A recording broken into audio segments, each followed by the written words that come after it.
to Tolka Park for live coverage of tonight's Premier Division game between Shelbourne and St. Patrick's Athletic. We're looking forward to quite a match this evening. Well, of course, it is one of the most important fixtures of the season so far. It's second against first, the two most consistent sides in the country coming face to face in a match that could very well have a huge influence on the outcome of this season's championship. Well, last time they met was in September, and if tonight's match is half as good as that, we should have quite an occasion on our hands. Shelbourne were quite magnificent in the first half. They literally tore St. Pat's apart as they raced into a 3-goal lead, Mark Rutherford getting the first. Desi Baker's cross was headed in by Pat Scully for goal number 2. And it was Baker who made it 3 shortly before half-time. But St. Pat's manager Pat Dolan made 3 changes, and with a completely different formation, St. Pat's almost won a point. Keith Long's free kick was perfection itself. And then Trevor Malloy put St. Pat's within 1 goal of completing the comeback. If Martin Riley's audacious bicycle kick had succeeded in the final minute, it would have been no more than St. Pat's deserved in the best game of the season so far. Well, that game, of course, kept Shelbourne on top, but since then, St. Patrick's Athletic are unbeaten, so they go into tonight's crucial match on top of the table. In fact, we can have a look at the top 6 the way it stands now. There you see it, St. Patrick's Athletic, 2 points clear of Shelbourne, with Cork City a further 3 points in arrears. The consistency of the 2 Dublin sides, leaving the rest with an awful lot of ground to make up. And so that's the background to tonight's big game. Right now, it's time to join our match commentators, George Hamilton with John Giles. Yes, here we are, live at Tolka Park, and it's brand new commentary gantry which has been built by Shelbourne Football Club for the big occasion which is this match tonight. It's an outstanding location for League of Ireland Soccer, for National League Soccer, and they've done a good thing tonight too in allowing the youngsters to come in too if they're accompanied by paying adults, and there's a sizable crowd of them in the stand here at Tolka Park, as well as of course the Friday night regulars who make this trek to see Shelbourne in action, and they certainly haven't been disappointed by what they've seen, the Shelbourne fans, over this season, because Shelbourne, as you've seen, lying second in the table and are looking good at the moment for a real tilted Pats. The top scorers in the league, they have a pretty mean defence as well, Shelbourne, and Pats really don't have the same kind of goal-scoring calibre, so if you were looking at the way that the teams have responded in front of goal, you'd have to say that it's Shells who will go into this slightly favoured zone. Great welcome for these 2 sides. Top 2 in Dublin at the moment, and top 2 in the land at the moment, as they make their way out to the centre of the pitch at Tolka Park. Stephen Gagan leading the attack for St. Shelbourne. St. Patrick's Athletic was looking with Ian Gilzine wearing the rather unique number 41 to lead their line. A team that likes to get a little forward in support of their own striker. Dolan, the St. Patrick's Athletic manager, puts the same team into action for the 4th match in a row. And really, why should he change it? Because they have got a fabulous run going. And they're on top of the league.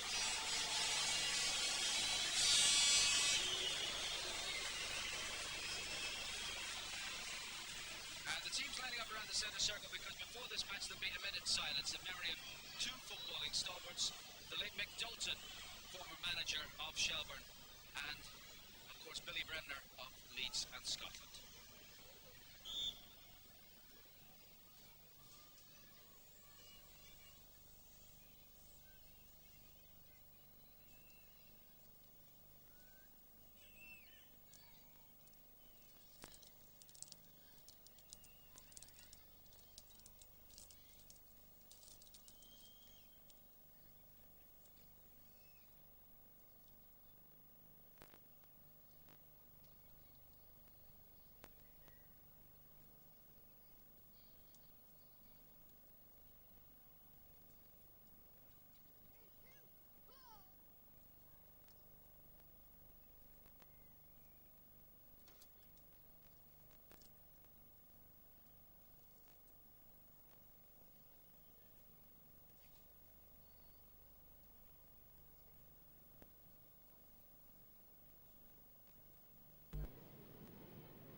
Respectful minute silence for the late Mick Dalton and the late Billy Bremner. May they rest in peace. Greg Costello into the Shelbourne team for his 200th league appearance. And you know something? When Shelbourne last beat St. Patrick's Athletic in Tolka Park, which was in a League Cup semi-final back in '93, this fella scored a hat-trick. And this is the Shelbourne team, just the one change from the side that won at Drogheda last Friday night. Pat Scully has recovered from a groin strain to resume his place in the centre of defence. So Mick Neville, their captain, moves to left back, and Dave Smith drops down to the substitutes bench. That's how they'll shape up on the pitch, with the top scorer Stephen Gagan leading the line. 9 goals this season, though it's not the kind of haul that he would wish to have, because 4 of them have come from the penalty spot. Pat Scully back to marshal the Shelbourne defence after missing that 1 game. St. Patrick's Athletic, well, it's the unchanged team.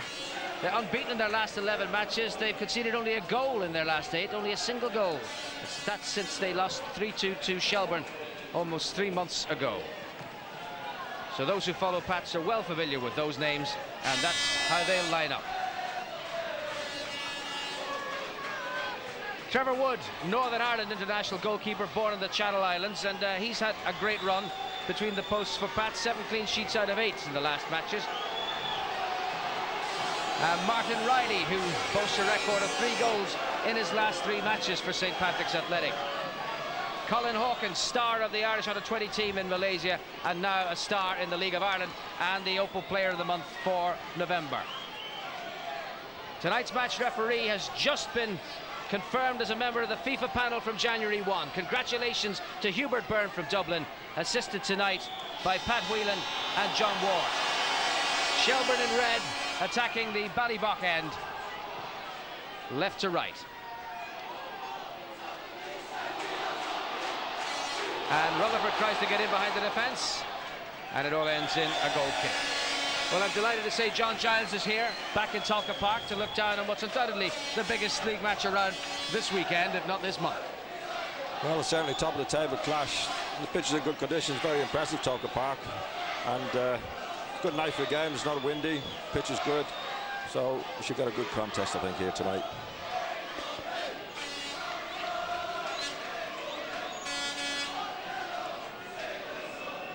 Trevor Wood with the goal kick. Fenlon, the smallest man on the pitch, to head it, but it's retrieved by Packy Lynch. In the way was Mick Neville. Now it's Rutherford. Little ball inside for Fenlon. Cut out by Willie Burke. Throw into Shelbourne. Rutherford. Clearance again from Lynch. Scully with the shout. The clearance goes out of play.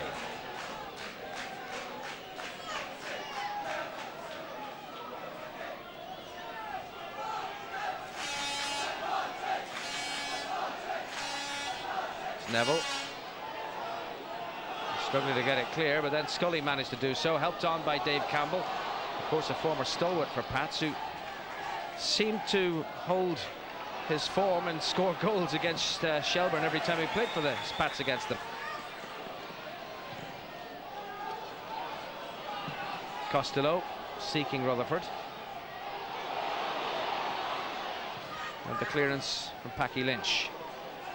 It's a frantic kind of an opening. You get the impression that there are a degree of nerves involved here on both sides. Everything a little hurried so far. It's Lynch seeking Osam, gliding past Costello, gliding past Fenlon, and playing it wide for the first opportunity for Pats to attack. Well won there by Packy Lynch. And now it's Sheridan for Shelbourne. Nicely played in for Rutherford.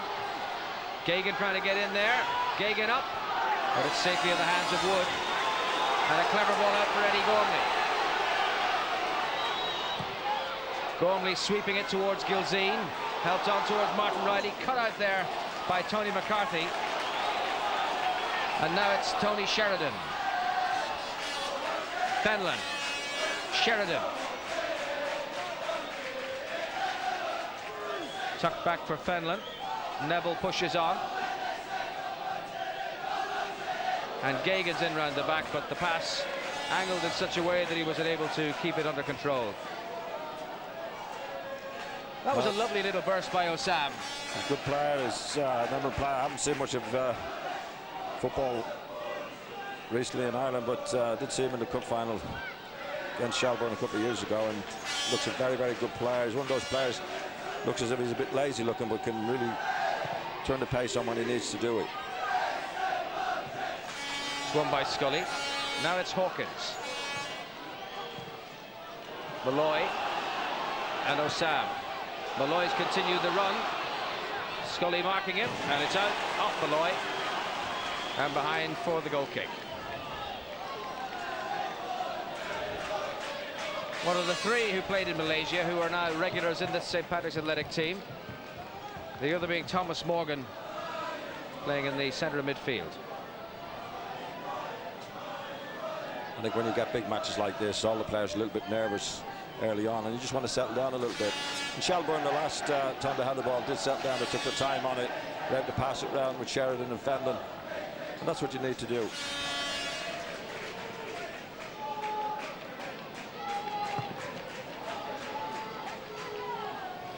Gagan came to meet it, but Hawkins was the winner, and it's Costello. Now Keith Long, intercepted by Costello. Long again, forward for Malloy. Had to climb a bit for that. Scully's back, and happy just to tuck it out of play.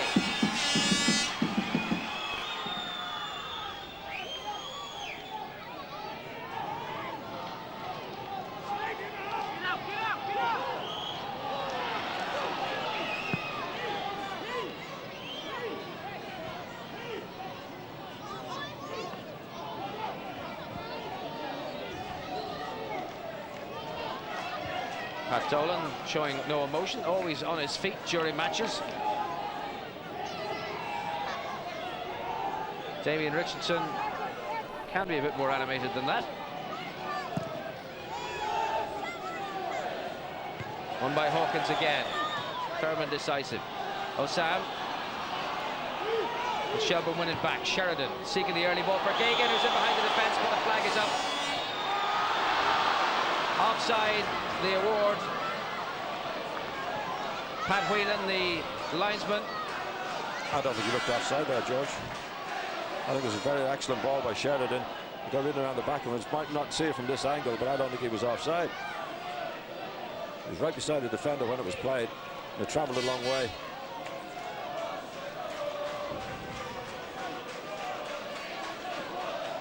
The first talking point of the match, it was Shelbourne's top scorer, Stephen Gagan, homing in on Wood.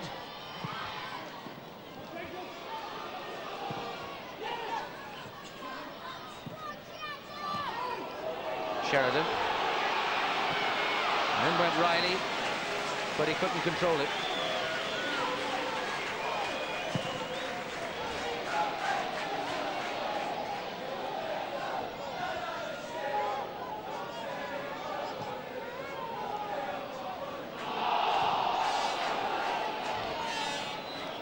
Scully winning. And here's Sheridan trying to find Rutherford, cut out by Burke. This is Morgan. Gormley.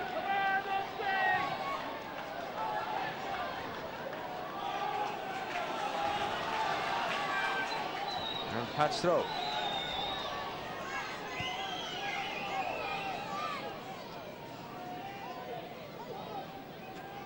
Former Shamrock Rovers fullback Willie Burke.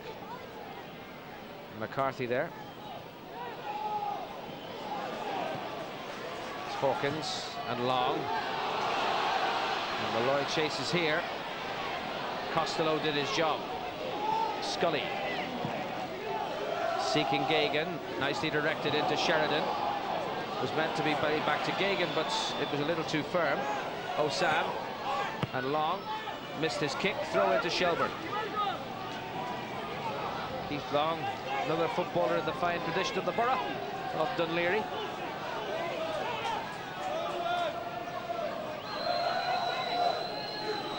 Gagan, nicely laid off for Campbell. That's all the way across to Mick Neville. Will he really retire at the end of this season? Fenlon. Cut out by Hawkins, who's having a storming game so far at the centre of the Pats defence. Here's Rutherford. Tidying up there, done by Packy Lynch. Throw is Shelbourne. Is McNeville supposed to be retiring, George? He said this week he was going to pack it in at the end of the season, but he's one of these players. It wouldn't be the same without him, I wonder.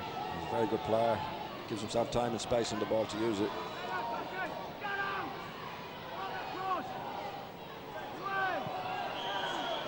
And the foot was high.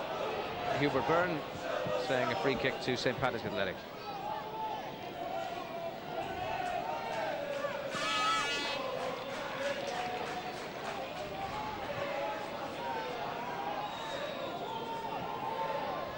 I suppose you'd have to say when you do reach the age of 37, you're entitled to think about retiring. Depends how you feel, George. I think if he plays well till the end of the season, he should leave it. And if he's still going well, give it another go until he can't do it. But he's an excellent footballer.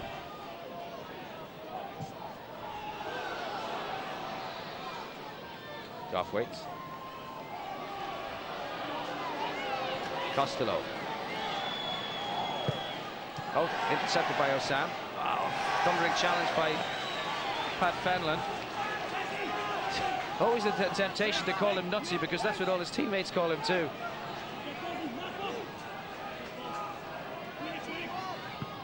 Flick on by Osam. That was Scully.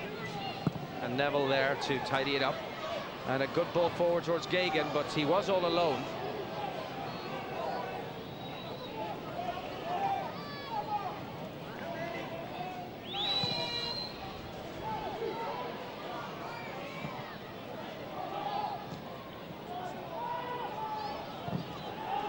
Lynch.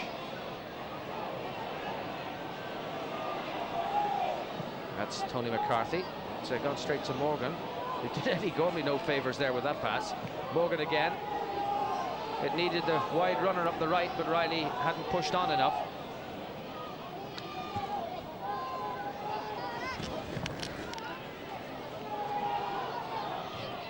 That was Lynch. Riley. Then Gormley. Osam. And Long. Rarely wastes the ball, Paul Osam.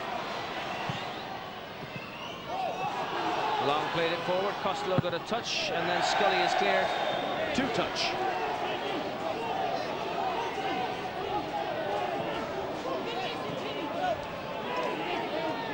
And Keith Long with this. For Osam. Nice stick on by Gilzine, but Malloy has a little look, and it's saved by Goff. It was a good move. Got a little clip through. Long in a good position. We did have somebody on the far post. There's Martin Riley on the far post. See Martin Riley on his far post. I think he's had a look up. Decided to have a go. It was a good save to the keeper, though. He's caught it with his legs. Here's the first corner of the match. Deep into the box, off Neville's head. Riley dispossessed by Sheridan. And Desi Baker on the break. Ahead of him is Gagan. Rutherford is wide on the right and free. Baker goes for Gagan. Rutherford continues, but the flag has gone up again. Offside against Stephen Gagan. Well, that's Pat Whelan again.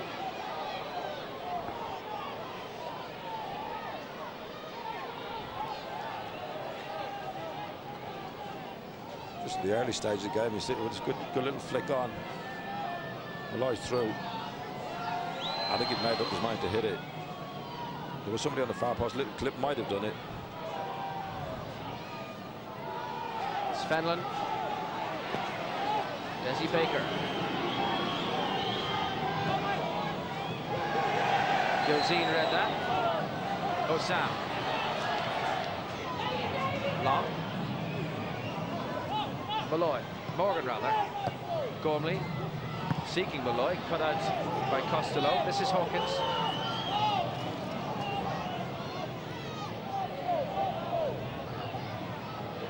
Lynch and Long. Morgan. Osam challenged there by Costello. And eventually Malloy arriving to try and sort things out. Costello getting it free to Scully. Gagan held off by Hawkins. Felt he didn't get the protection he deserved. Hawkins in command. Little touch on by Morgan for Gilzine. Neville with the challenge. Goff. Clearance has gone straight to Morgan. And it's gone for the throw. But you'd have to say they're all the makings of a big-time derby, and there is a big prize at stake. Pats can stretch their lead at the top by winning. Shelbourne can knock them off top perch if they should turn out the victors here. Rutherford profiting from the mistake by Burke. Seeking Gagan, but Hawkins, composure personified. And finding his clearance, rebounding from Rutherford, and out of play for the throw. So Pats are certainly playing more direct type of game than Shelbourne. But Shelbourne have got to get the ball in the middle of the field and pass it. If you give the ball away, then you're going to be under pressure yourselves. But I think there's more players in the middle of the field. When they do get it down, they're more likely to pass the ball around than Pats. The Pats are good at the back and don't take any chances at all. The referee took a fair old blow there, and just asking the players to hold it while he gathers his thoughts. Took a blow in the head from the ball. It was a fair thump of a clearance. This is what happened. It's not the night, is it, to get a whack at I think you got it on the ear, George. It's not this cold night. It's not the night to get it. Well, I hope he's all right, because the last time we did a match on OB, the referee had to go off at half-time up in Dundalk, when Dundalk were denting Cork's title ambitions on a very wet Sunday.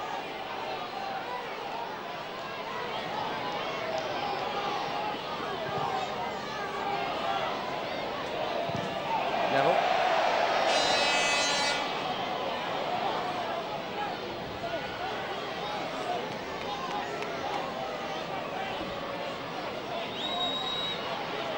Got a dogged attitude about them, Pats. They don't give much away. And they've got some good players sprinkled all over the place. Osam's good.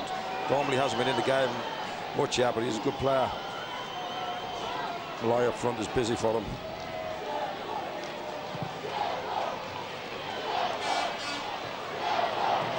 Costello against Malloy. Then Osam on by Gilzine. It's McCarthy against Malloy. And that's the throw to St. Patrick's Athletic.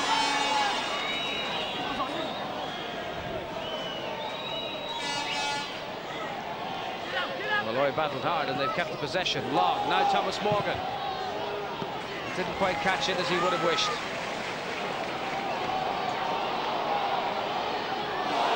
Willie Burke brings down Mark Rutherford. In fact, it was Eddie Gormley brought him down in the Willie Burke position, and it's got to be a word or two for the Pats midfielder. No card. Well, it wasn't dangerous play.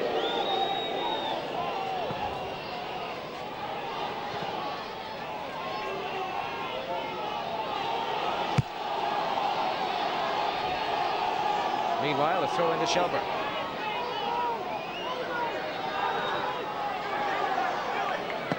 Neville. Osam with a header away. Fenlon kept his balance well, and Gormley brought him down. Another free kick to Shelbourne. Good bit of skill by Fenlon. He looks neat around the ball. I think he caught him late, all right.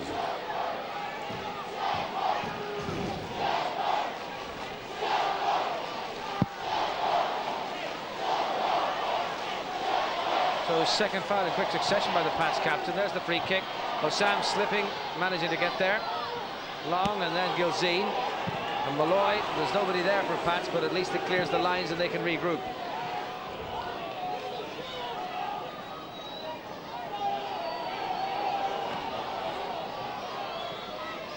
Sheridan. Gagan. Sheridan again. That's Gormley. Riley.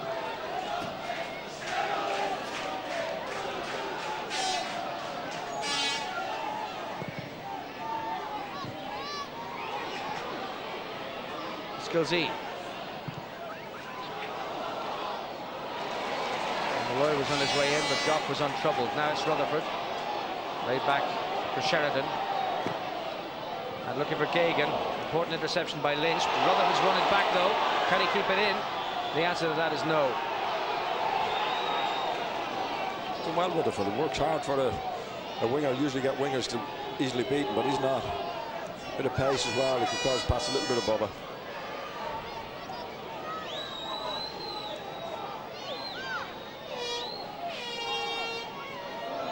Neville just got the vital touch. McCarthy playing it forward again. There's Hawkins, then Osam. Neville. Fenlon. Rutherford. Gagan. Willie Burke away. McCarthy. Morgan. Osam. The head tennis finally ends. Determination by Malloy, wins it back for Pats. Long. Osam. And just marginally misdirected the pass.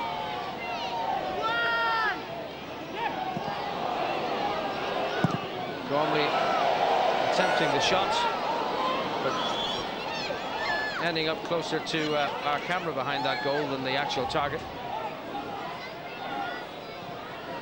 I think the problem with Shelbourne a little is he's got Gagan up front on his own, so when he does get a little flick on, there's nobody to get onto it.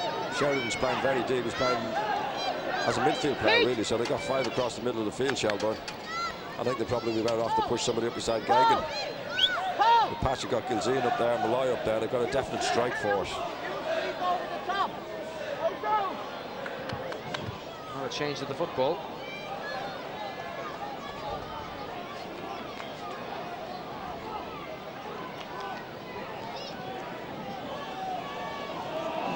Pat's defend. Hawkins and Lynch in the middle, Burke on the far side.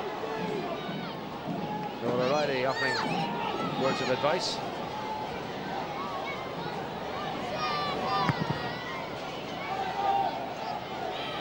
Won by Hawkins in masterful fashion. And it was Costello. Sheridan, Gagan, Campbell.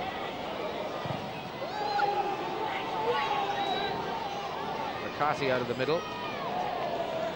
That'll be another new ball, please. Oh, well.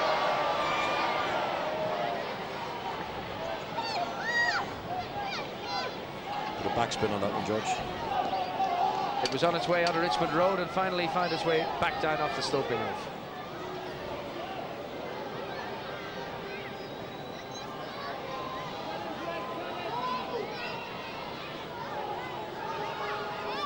Riley. Morgan. Long out for support. On towards Malloy. The header away is by Costello. Morgan again. Gormley. This time it's Scully. And Sheridan. Rutherford sprinting up the left. Sheridan goes for Fenlon. Doesn't find him. Gormley cut it out. It's Lynch. Morgan. Riley.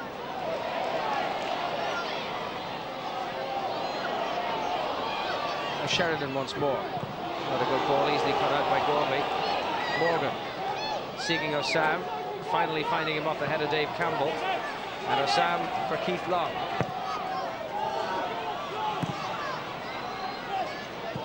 Baker.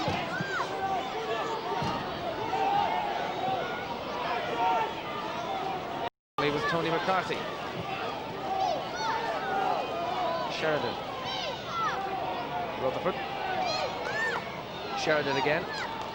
Oh, and it beat Willie Burke, but it also beat Mark Rutherford.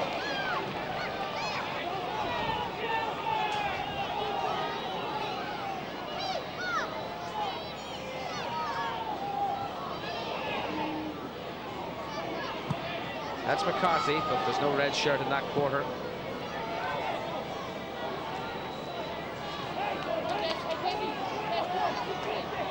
Well, to build a good attack, you've got to pass the ball, and Shelbourne haven't passed it well, really. Tony Sheridan's a very talented player, but most times he's got on the ball tonight, he's given it away. And that's not good enough. They've got to pass the ball around. Very strong on the back pass, don't give anything away. Hawkins, Lynch, but good, strong defenders.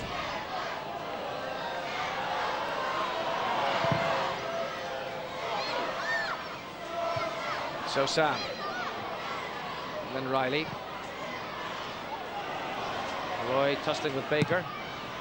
Forward by Costello. Willie Burke.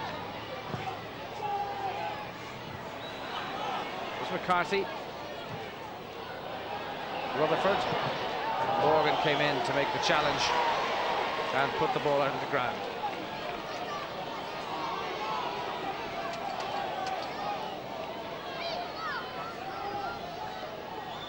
Wasn't taking any prisoners there.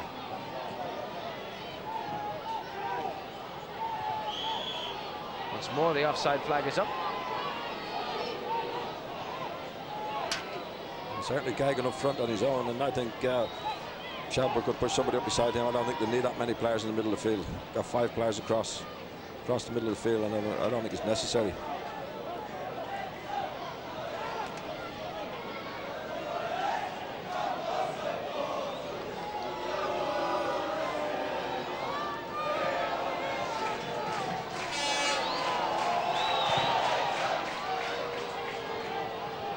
Gilzine helped it on. Then Riley. Here comes Gormley. Powerful run by Eddie Gormley, and a good challenge that by McNeville. Another corner to St. Patrick's Athletic. Great tackle by McNeville there. It looked like he was beat. Gormley's good change of pace. Looked like he was around him. Did well not to give a free kick away, penalty kick away in that position. Hawkins up into the penalty box. Eddie Gormley will take the corner.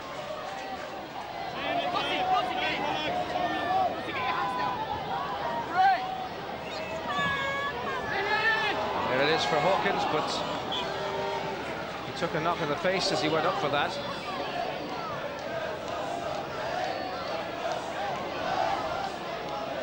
Gets up well. I think he might have got an elbow here.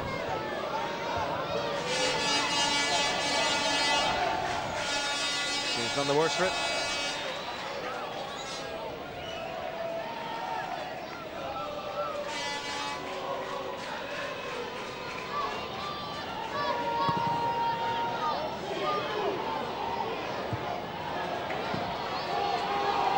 Gilzine on for Riley. Costello always favoured to be there first, but then slicing his clearance. Bit unlucky there, Costello. He's done well, Costello. He's a good player around the ball. Used it very well. I think he got a little bobble on him there. He's on the half turn.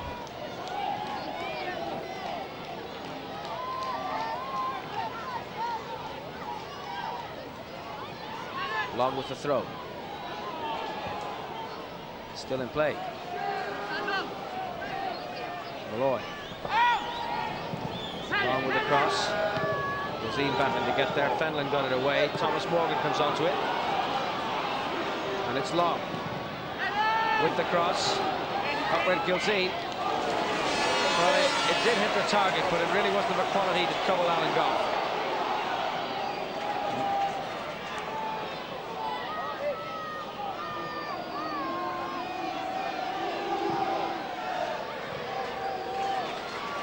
Riley.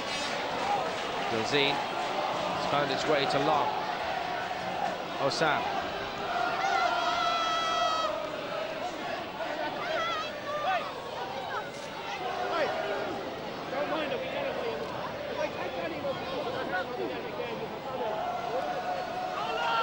Stacey Baker will won it back.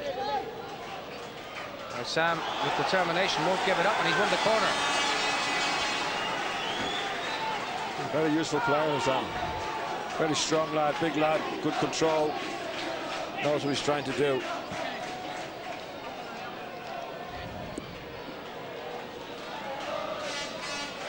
Ian Gilzine on the near post, marked by Dave Campbell. Osam in there too to add height. Here's the corner. Goff with the fists. Chance here for Riley. Blocked by Sheridan. Still it's Martin Riley. Now Eddie Gormley. And Morgan as well. Morgan going in to try and win it back. But it's Shelbourne to bring it away. And a terrible tackle by Keith Long on Stephen Gagan, who came in right behind him. Long walks away. But the referee will want a word there. I think it was a bad decision by the referee there, George.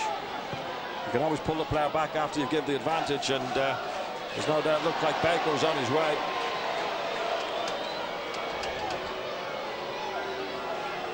It was a bad tackle, right enough. It was very late. I think if you play advantage, let it go on, see what happens. You can always pull the player back. You know what he's got, what he's done. Shelbourne was through there.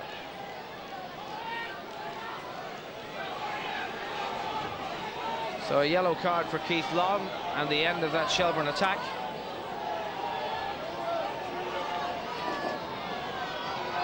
Geoghegan back at his feet, none the worse. Free kick from Neville. Gormley heading away. Costello in ahead of Malloy. But a quick return from Thomas Morgan from Malloy. Sheridan tracked him, it's still Malloy. And he's won a free kick. Too much of the ankle tapping. Free kick to St. Patrick's Athletic.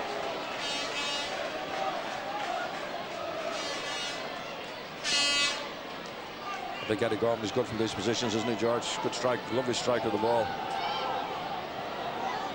Just a good distance to that. Get a little bend on the ball if you hit it properly. He's not going to hit it from there, I don't think. Looks like a clip to the far post. Gormley is the player with the captain's armband to the bottom right of the picture. Keith Long is the other. Hacky Lynch is standing handy. It's rolled for him. Lynch's shot deflects off Stephen Geoghegan, and it's another corner to St. Patrick's Athletic.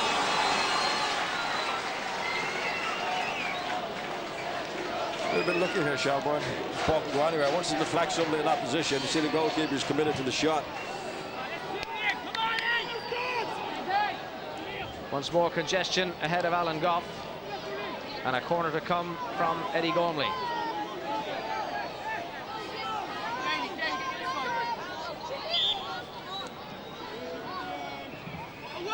To the near post, firmly headed away.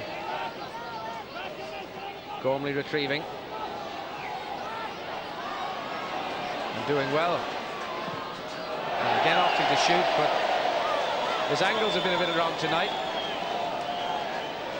That was always a hard one to hit. Just coming on a run. He was running full goal. It was very hard to keep your balance when you're trying to hit it in that position. Probably got a little bobble as well.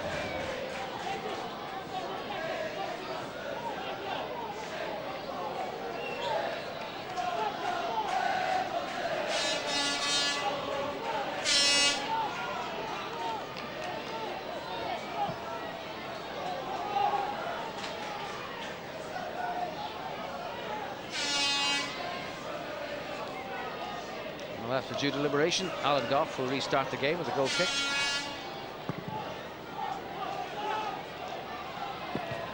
One there by Campbell. That's long. Costello off for Sam. Throw to Shelbourne.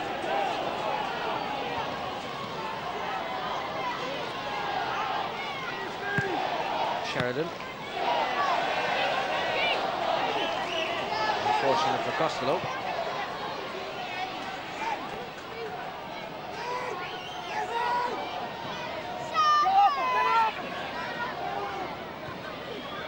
Osam, but it's come to Campbell, and it's Hawkins. Gilzee, Scully, and Sheridan, where Gormley waited. Malloy, turning Costello. Malloy with a cross, well defended by McCarthy. Then Fenlon. That was Gormley, and McNeville lets it go. Good ball by Malloy, good work by him. Intended to kick it in, pulls it onto his left foot, onto his right foot, I should say. Not a bad cross. Pats look the most likely to score. Shelbourne haven't got a grip of the ball. They don't seem to have enough front. And Pats, when they do get forward, there's more threat about them. Hawkins. And Riley. Trevor Malloy chase here.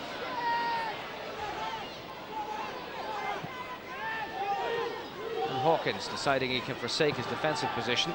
Decent looking ball in there, but the offside flag was raised on the far side by John Ward, and it's a free kick to Shelbourne, which they've taken quickly. Rutherford couldn't keep it in. Now it's a throw to Pats, which they've taken quickly. Morgan. Long. Challenge there by Costello. And the award is to Shelbourne. Certainly a game larger than the lie. He's prepared to cover the ground. He works hard. His attitude is certainly right. He's the lad you may remember scored that vital goal in Malaysia, and there were all the stories then about his family and his young son. The large extended family in Sheriff Street in Dublin who were so proud of him and what he'd achieved in Malaysia. He was with Athlone Town last season and now a fixture in the St. Patrick's Athletics team.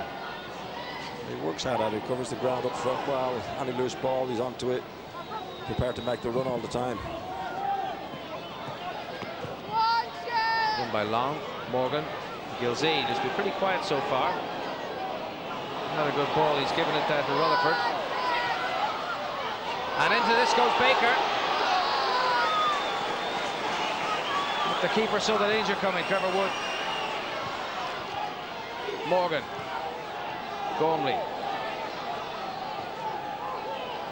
Long. Aimed at Gilzee. And the challenge of McCarthy was deemed to be a foul. And a free kick to St. Patrick's Athletic.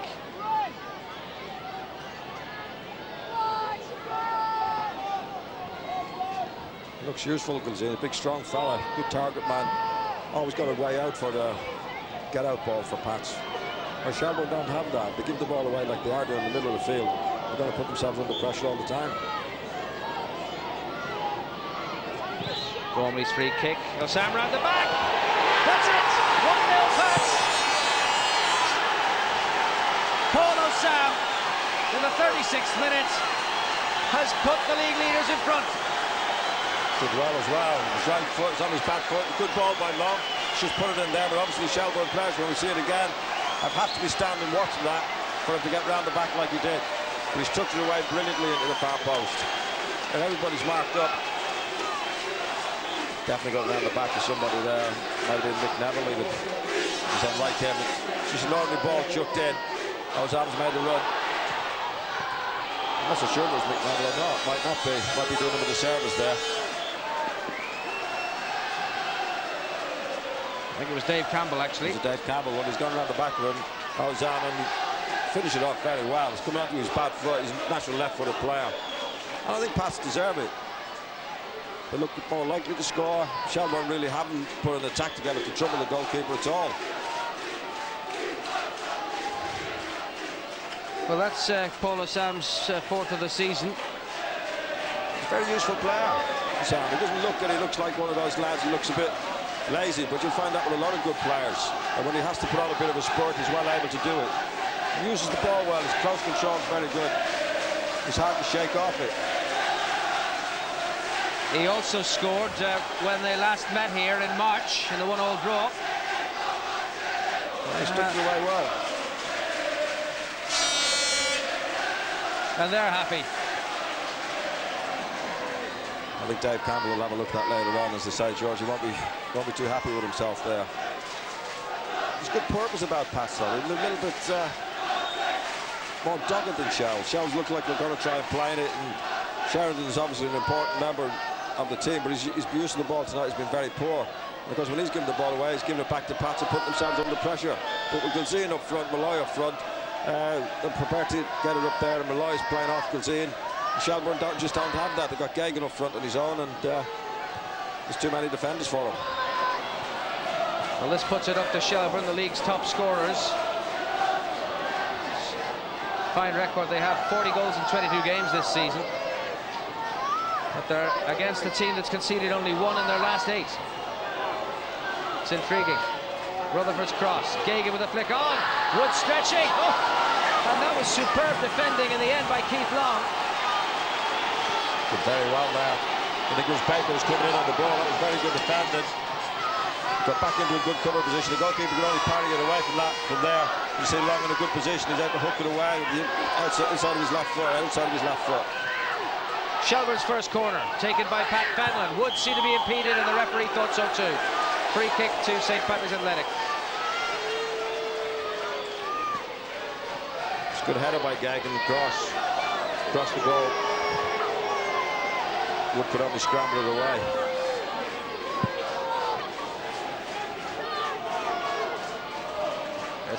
Gagan was in there on top of the goalkeeper, and that's what the referee saw. This is what led to the corner. Watch Keith Long's defending here. The goalkeeper under terrible pressure. And as John said, Baker coming in at the back, number 8. Long did very well indeed to get it away. Good defenders. The position you're in when the ball comes over is the most important thing. If you're not there, you don't get a foot to it. And Long got round well under cover just to hook it away in time. Baker, Gagan, Campbell, Fenlon. That was Sheridan. This is Dave Campbell, blocked by Osam. Costello. Gagan flick on. It's Fenlon. Crowded out, but still managing to hold on to the ball. Campbell with a shot off Osam. They claim handball. Referee says it hit him, and that rolls out for a throw to Shelbourne. The way he was clutching his chest, that's obviously where he got it. And he's in the action again. It's McCarthy. Baker. Long pulled him. Free kick Pats. Free kick Shelb rather. Pats penalised for another indiscretion. The stout defence which sometimes oversteps the mark. And they've got to defend these things. Pats said they've worked hard to get into the lead. You don't want to be given away too easily. And free kicks like this have got to be defended properly. Baker curling it across. It wasn't a good free kick. Long headed it away. Now it's Sheridan. Wood saw it coming.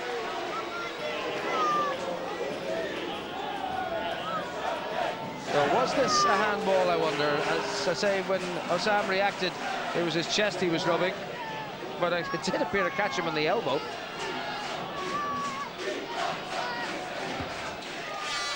What the referee's got to decide is it intentional or not. It's difficult. If players jumping out at the ball, they've got to put their arms somewhere. On by Osam. Morgan, Gilzine trying to help it through. Not Neville. This is Woody Burke. Riley couldn't control it.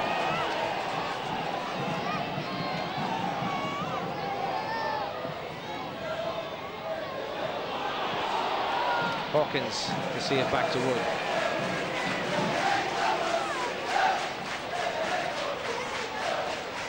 Shelbourne have Dave Campbell in the middle of the field. Last time I saw him play, he was playing at the back for Pats, and he was an outstanding player. It's not easy for players to come forward, and he doesn't look like a midfield player to me.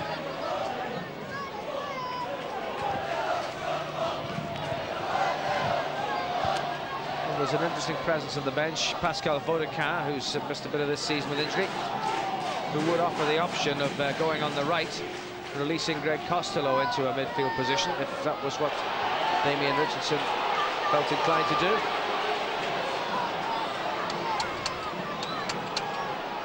I think you could play an extra forward, George, for somebody upside Gagan, instead of Dave Campbell in the middle of the field. I don't think it's necessary to have 5 players across the middle of the field and just one striker up on his own.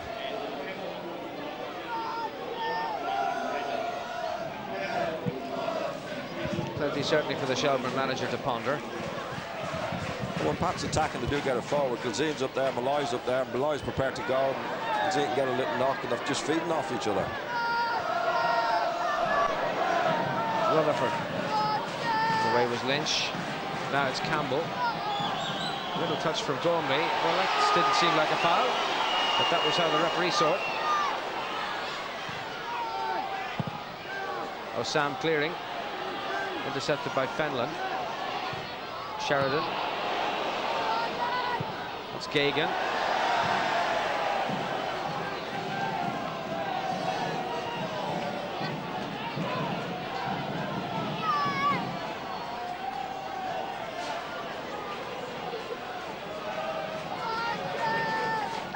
Spectacular it was, but effective it wasn't. I think he meant it for a cross, George. I don't think he was trying to shoot there at all. I think he was just trying to hike it to the far post and miskicked it. Osam. That's McCarthy. Neville. Baker. Run back by Osam. Morgan. But in the way for Shelbourne was Sheridan. Now it's Fenlon. Neville. Costello. Baker. Fenlon. Rutherford caught on the wrong foot when the pass was played. It ends harmlessly as a goal kick. Mark Rutherford seems to be in trouble. Sorry, John. But there seems to be a hamstring problem for him there. I think Shouts have played a little bit better since they lost the goal. Pass just fallen back a little bit. Shelbourne passed. You've got to pass the ball well, and they haven't done that. These last few minutes since they lost the goal, they passed the ball a bit better to get up and around the pass goal.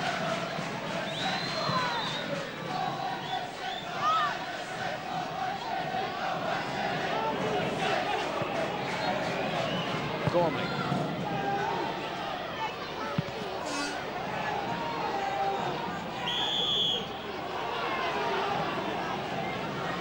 Free kick.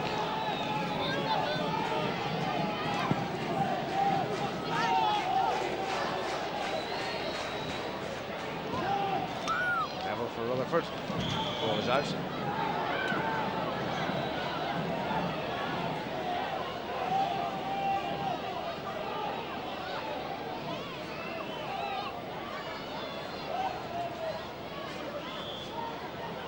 The free kick results, and it's Shelbourne's.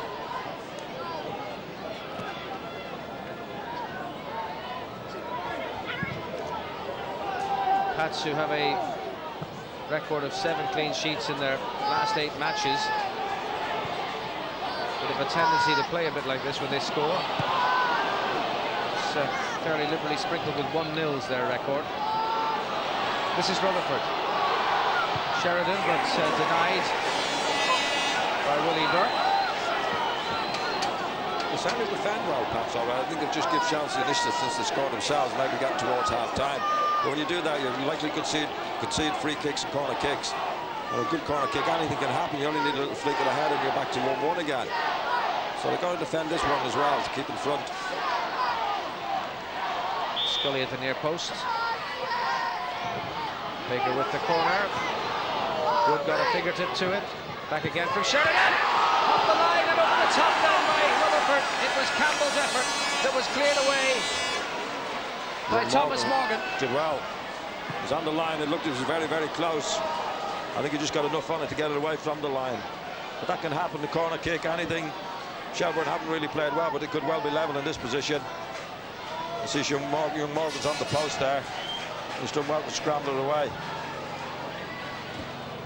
Close call from Dave Campbell's effort.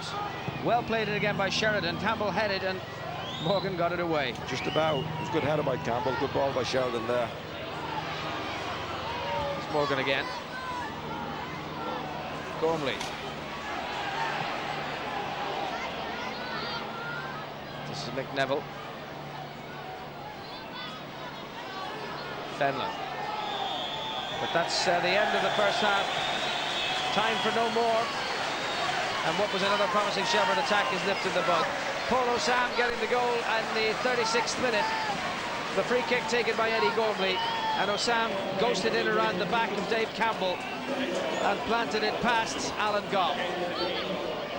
St. Patrick's Athletic hit the front, the league leaders.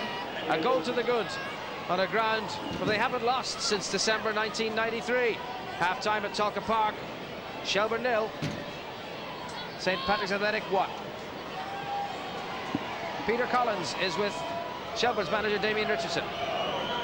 Well, Damien, 1-0 down, so all to do really in the second half for you. Yes, but we haven't sparkled at all, and the reason we haven't sparkled is because we've ignored a simple ball. We try to complicate things. We're afraid we got maybe 1 or 2 showboating. What we have to do is get back to the very basics, pass the ball, move St. Patrick's around. It's only since we conceded the goal we started moving St. Patrick's around. That's their game, that's what it's based on. And we played in the St. Patrick's hands throughout the early part of the first half, and we've paid for it. And if we don't sort ourselves out, which we will do in the second half, then we're going to lose this game. Yeah, and briefly, Damien, Stephen Gagan needing a bit more support up front. A lot more support. It's three lads in the middle of the park have let us down big time. We need an awful lot more from the middle of the park in the second half. Okay, Damien, thanks for joining us. Best of luck in the second half. Okay, that's it from Tolka Park for the moment. Do rejoin us for more action this big league contest. Shelbourne against St. Pat's. We'll be back shortly. Let's look forward to Shelbourne's next big cup encounter. It is, of course, their second leg semi-final meeting with Dundalk in the League Cup. That's on Monday, the 22nd of December. And, of course, the winner plays Sligo Rovers. And this is how they got to the final. Rovers clinched their fourth League Cup final appearance with a second leg win over home farm Everton at the Showgrounds on Wednesday night. Only 10 minutes into the match, Rovers striker Porrick Moran ran onto Lee Chew's pass, and his shot from just inside the box was inch perfect, 1-0 to Rovers. Sligo could have gone 2 up. A minute later, when Neil Ogden's free kick came crashing off the crossbar, home farm defence eventually managed to scramble it clear. Home farm came close to scoring in the 19th minute when Thomas McGauley's flick set up Paul Kenny, but his shot was straight at Nicky Brujas in the Sligo goal. Home farm continued to press for an equaliser in the second half, and they came closest to doing so just on the hour. Mark Gill's powerful effort here coming back against the underside of the crossbar. Well, there was no shortage of bad tackling throughout the match. 3 Sligo players booked in the first half, and then that robust challenge from Sligo's Lee Chew on the young home farm defender Barry Ferguson. The referee had no hesitation in showing the Sligo man the red card. But Sligo held on, and they're through to the League Cup final on New Year's Day. So Sligo Rovers through to the final, and they'll know their opponents on Monday, December 22nd, when Shelbourne played Dundalk in the other semi-final. That game here at Tolka Park at 7:45. And of course, if Shelbourne do make it to the final, it'll be a repeat of that epic we had 2 years ago. Well, a little bit further back than that, 30 years ago to be precise, Jimmy O'Connor scored 3 goals for Shelbourne, and now that hat-trick has been entered into the Guinness Book of Records because it is the fastest hat-trick of all time scored in senior football. So nice to see that Jimmy O'Connor's achievement has now made its history in the game. Garvin, still Garvin, Hamill is there now, and here's O'Connor, he does, it's 2-1. O'Connor scores for Shelbourne, 9 minutes gone in the second half. And now it's 2-1. Bohemians still in the lead, but that's one back for Shelbourne. Gannon. Conroy. And it's O'Connor again in there. And it's goal number 2. There's the equaliser. O'Connor has made it 2-2 with 10 and a quarter minutes gone in the second half. He has passed Shelbourne's way. To come from 2 down to level pegging is a good performance. Let's see when they go ahead now. Off they go again. Garvin on the ball. What did Jerry Doyle say to them at half-time? Here's Garvin. A good cross again. O'Connor's in again. It's a hat-trick. It's 3 for O'Connor. Yes, certainly nice to see those goals from so long ago once again. And if Jimmy O'Connor is one of the great Shelbourne players of the past, Stephen Gagan is currently their outstanding goal scorer. And recently, he achieved that wonderful milestone of scoring his 100th league goal. Stephen Gagan in action. Believable.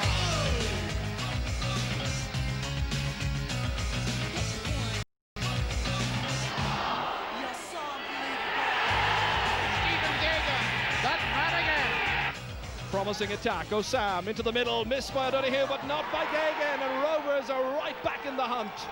You're unbelievable.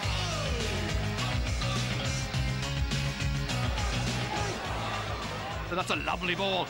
Oh, what a finish! That's a terrific goal by Stephen Gagan. Bodekan with a cross, Gagan, Gagan, it's there! Always picked out Morley. Set up for Gagan. Wow, pick that one out. Gagan, it's there!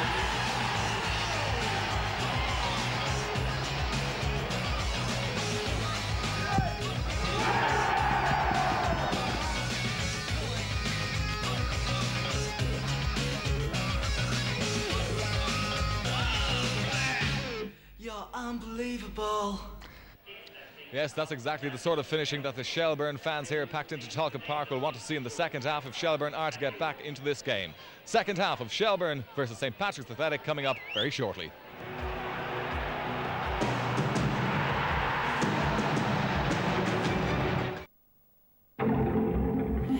Open your heart.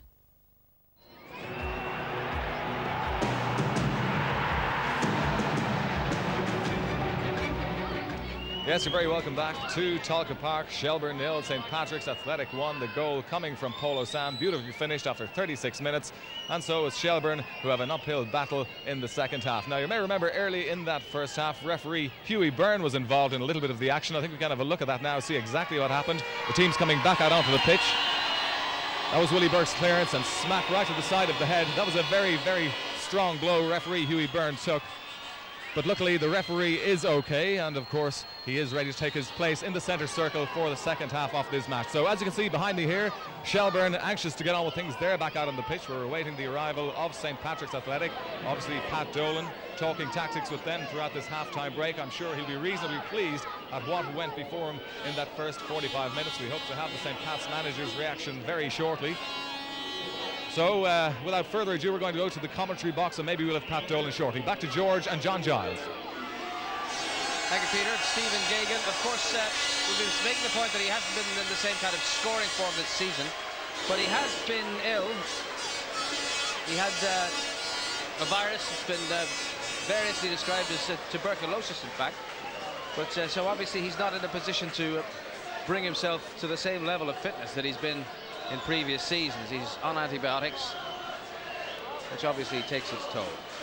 Two of the big boys in the Pat's team, Ian Gilzine and of course Paul Osam, the goal scorer.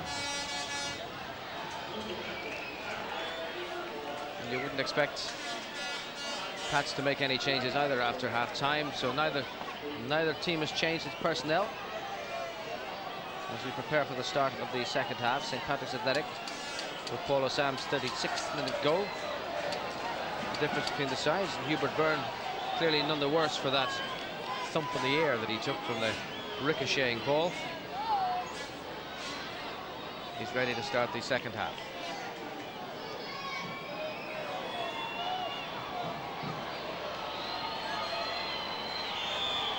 And the game is on again. That's in the navy blue, their change strip. Neville winning that. And Campbell.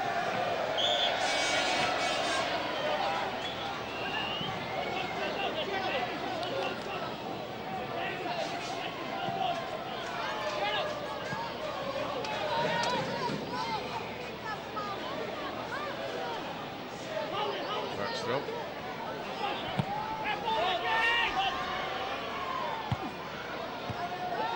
McCarthy. Lynch. Throw is awarded to Shelbourne.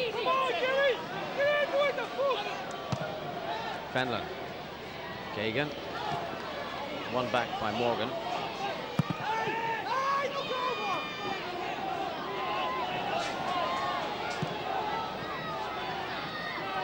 Rutherford. Challenged by Riley. Throw in again to Shelbourne.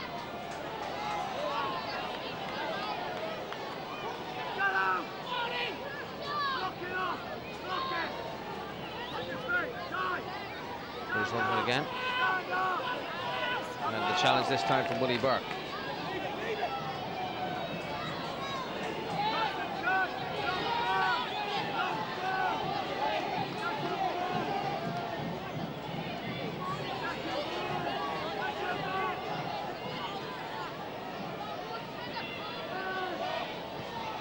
Defensive header by Osam. Away by Riley. Rosine. And Riley dispossessing Sheridan. Way out left is Malloy. Poor ball by Riley, and he knows it. Malloy has kept it in. And ground made here by Long. Costello came to save the day. Throw in to St. Patrick's Athletic.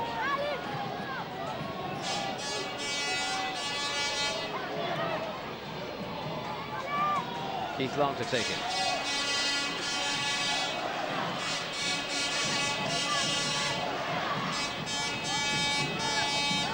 defended by Costello. Baker, Gagan, Fenlon. Too many blue shirts around. Morgan, it's Gormley. And on to Burke, inside to Lynch. Riley, challenged by Neville. Throw in to St. Patrick's Athletic.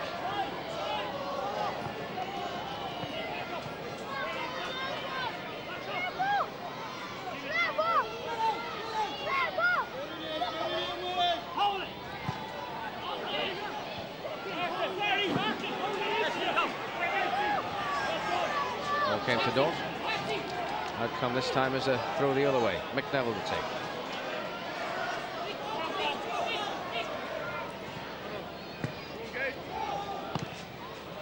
Lynch clears, puts it out of play.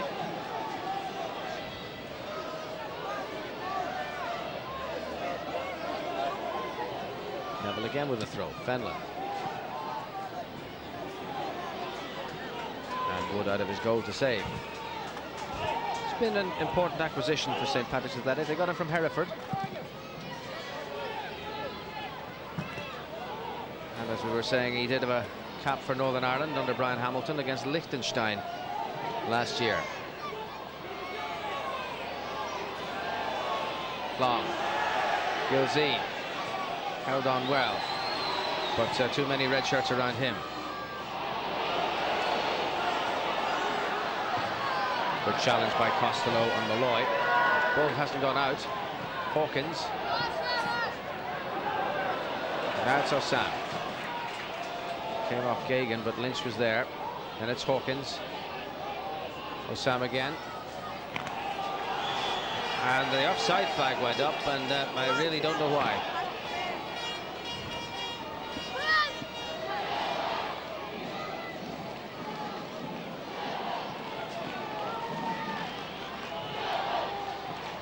Fenlon.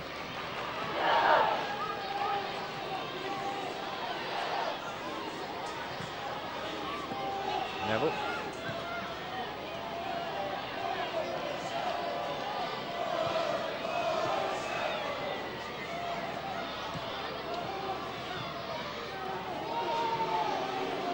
The Pats fans offering an opinion that Shelbourne are boring, but the other side of that is that Pats aren't offering them anywhere to go.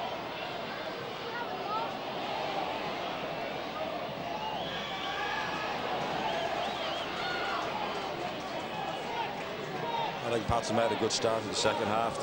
Again, they're not falling back. They're coming at Shelbourne when they do get a chance. They haven't really had a go at the goalkeeper, but they're not sitting back on it, which is quite right. I think they've got to get Shelbourne as near to their goal as they possibly can. One in the air by McCarthy, then Campbell. Fenlon. Baker. Hawkins commanding as ever. Morgan. Neat and impressive. Gormley. Keith Long was man watching and wasn't aware where the ball was. And Shelbourne get a bit of possession out of it. Costello. Sheridan.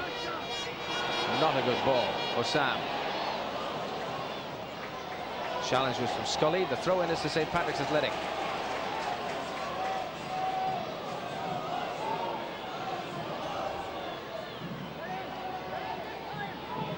Osam again. A run from a deep position here by Riley, and once more that flag shoots up.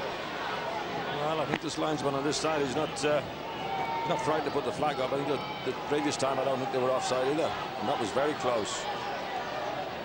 It's supposed to give the advantage to the forwards. Campbell on. Hawkins away. Morgan. Osam. Gilzine. Lovely ball from Malloy. Needs someone through the middle. Gormley's going. Gilzine's there too.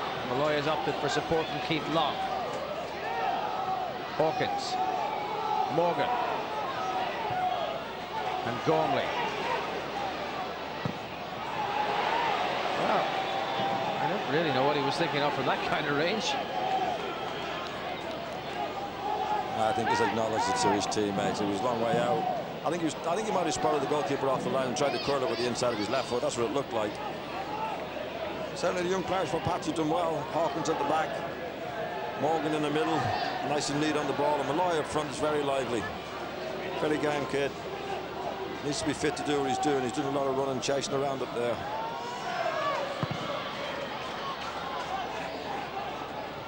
And by Rutherford. And it's Packy Lynch.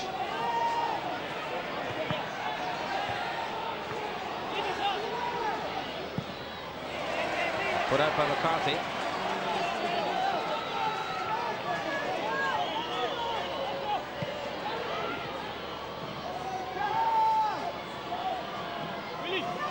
Throw to be taken by Willie Burke.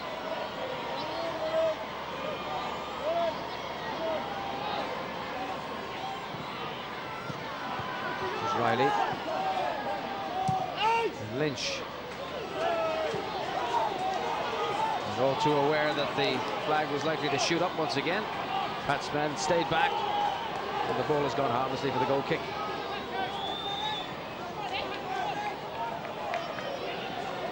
St. Patrick's Athletics organisation, really, and Shelbourne's inability to break them down, the feature of the opening phase of the second half.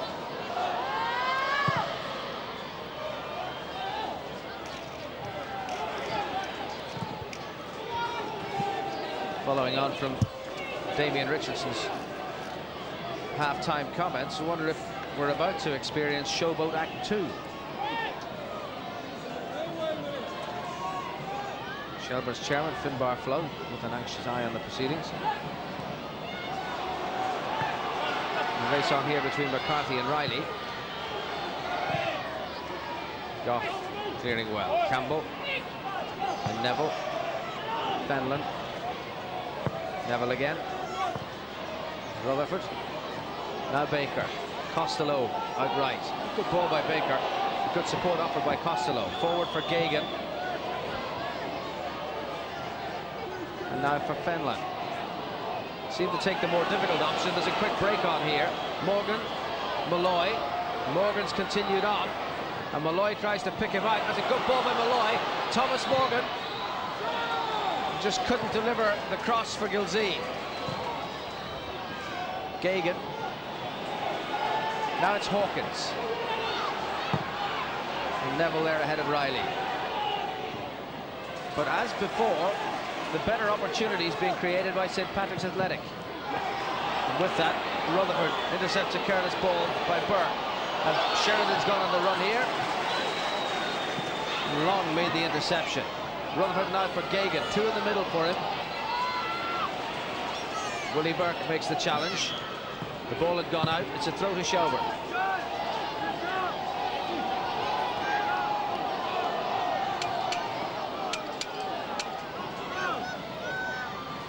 The Chief Executive of the Football Association of Ireland, Bernard O'Byrne, in attendance at Tolka Park as well.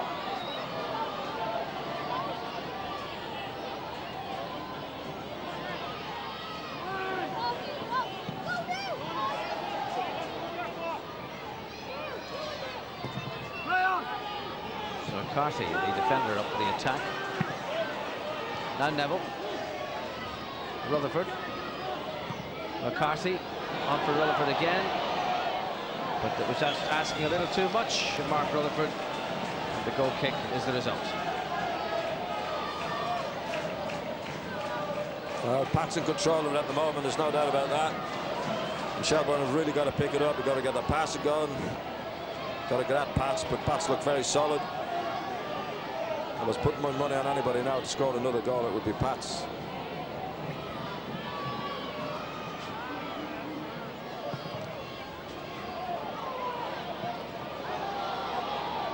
Sheridan. Not for Gagan to get involved. He only ends up with Wood.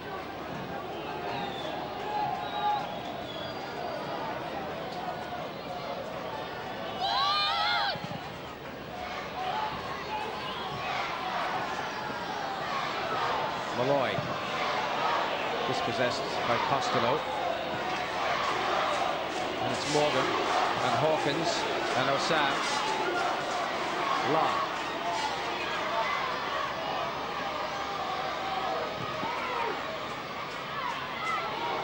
Hawkins long ball. Back from Sheridan. And the clearance from goalkeeper Goff stays in play. And it's now Sheridan trying to catch up with Malloy. Pulled him back there. It has to be a free kick.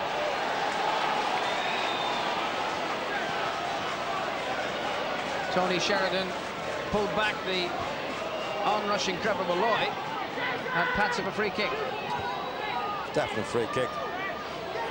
Did well again, young Malloy, plenty of life about him. Sheridan getting a hold of him all right. Very dangerous position, this. He's got some good pace on this. Just needs a little flick and it's in the back of the net. Keith Long with it. Hit towards Hawkins, punched away by Goff. It's Morgan now. Back towards Long. Good effort. Tension was right. It wasn't a bad ball. Very awkward one to hit technically. Shot a bit of vision from the young lad.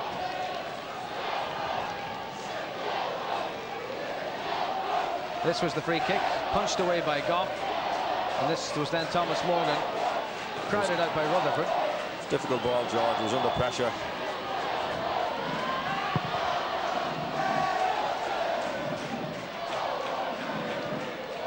Neville. It's Tony McCarthy now. Baker last. Throw into Pats. And they've gone with it.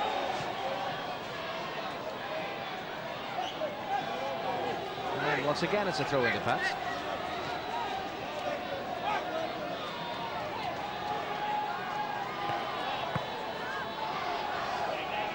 Campbell.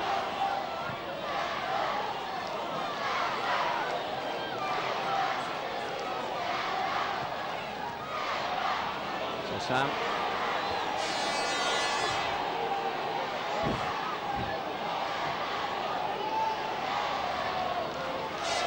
Neville. Fenlon back for Neville again.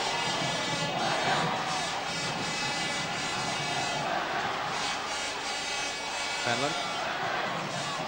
Forward for Baker. And this is Costello. They're being forced to play across the front of St. Patrick's Athletics, so well organised are Pats. And again, they've men there to snuff out the attack. Clearance intercepted by Neville. McCarthy leaving it for Neville. For Sheridan. And Sam and Scully going for the same ball. Then Costello. Sheridan. Thomas Morgan first there.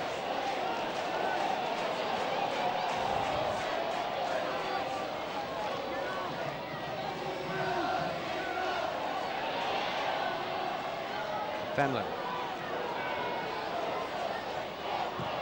Neville. Sheridan, but intercepted by Morgan. Now it's Gilzine facing McCarthy. Supported by Morgan. Malloy, the flag has gone up. It's a good break by Pats again. He might have been just offside. There wasn't much in it though. Again, Shelbourne giving the ball away from a good position. Sheridan again giving it away. And once you do that, then you're putting yourself under pressure, and Pats had a good break. Neville.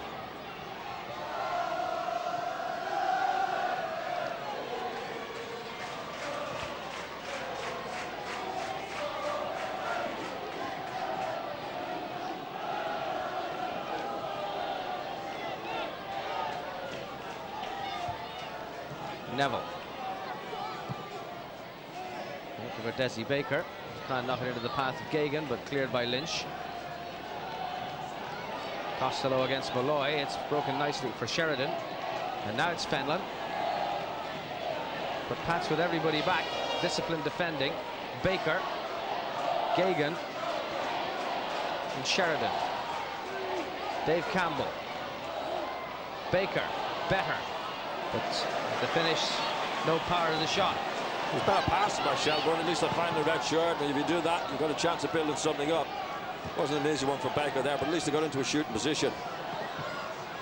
And there's a lovely ball by Malloy, but just not enough pace from Martin Riley. Maybe it was less of a lovely ball than it first looked.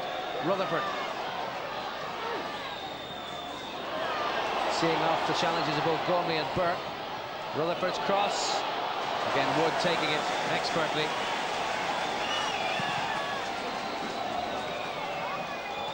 Scully. Shelbourne enjoying a better passage here. Sheridan. Fenlon. Well taken away there by Malloy. Riley makes the break, and Neville saw it so well. And actually, the game itself has taken on a more open character now, as Shelbourne are beginning to string the passes together, and Pats, when they get the ball, are attacking with purpose.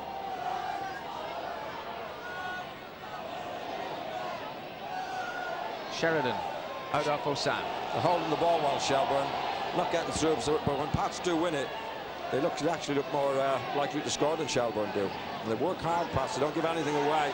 We saw young Malloy getting back early on to dispossess somebody. Neville's ball in there. Goal kick.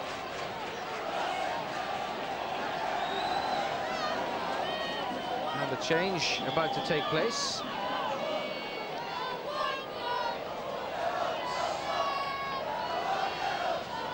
Signal by John Ward, fourth official Dave McKeown, indicating that Trevor Malloy is going to leave the fray, and Paul Campbell, for the 9th time in a row, is going to come on as a substitute.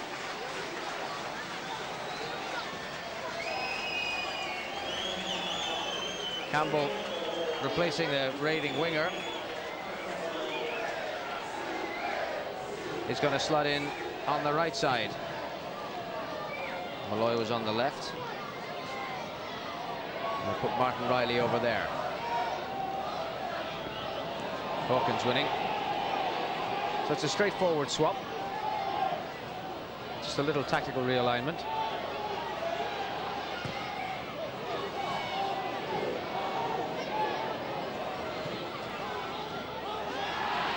This kick by Gormley. Campbell winning the ball back. Riley failing to control it. Throw in to Shelbourne. Pat Fenlon. That's played straight to Osam. Gilzine. Morgan. On for Osam.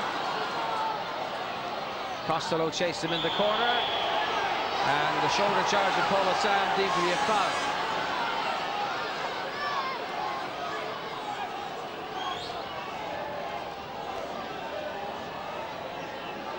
Bundling Costello over too vigorously in the view of Hubert Byrne, the referee. On by Baker. Gagan against Lynch. Taken over by Baker again.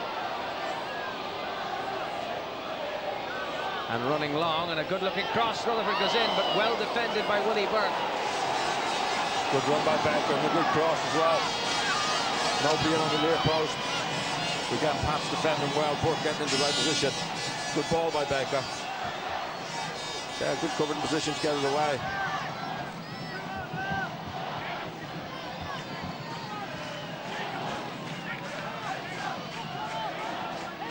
And we get the ball back. Pat Fenlon can take the corner. Pat Scully on the near post.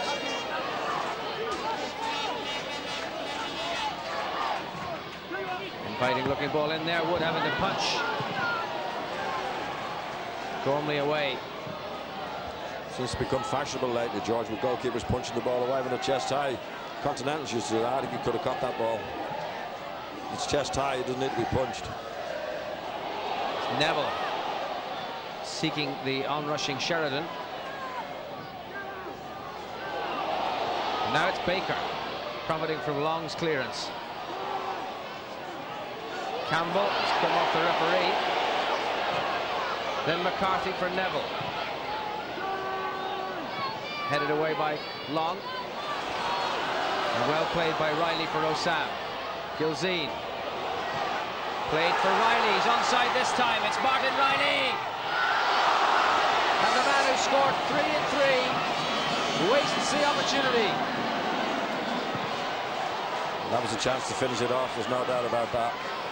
I think he waited too long for the ball to come down. Got a little break here, Pats.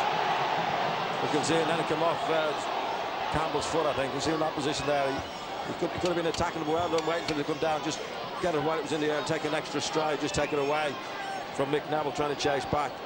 That was a chance to finish the game off. You're going to put your money on him because he scored in each of his last 3 games. And that's his pass, Martin Riley, for Thomas Morgan, who's well past the challenge of Pat Fenlon. Men forward this time. He's gone for Ian Gilzine.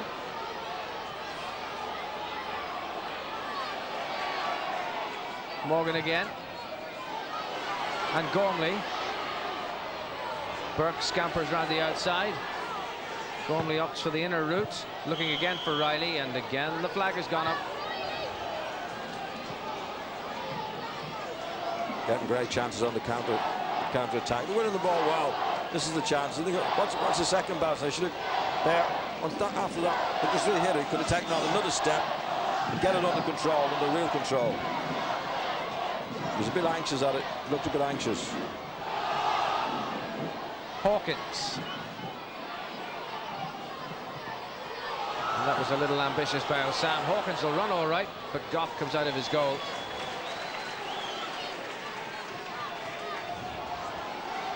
Sheridan.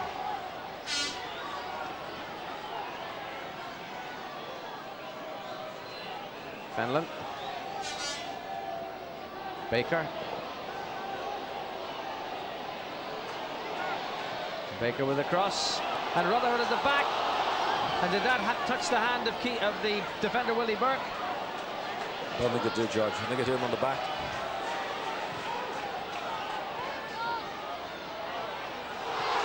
Well, here goes Paul Campbell. Oh, and a chance for Gilzine. The flag is up again.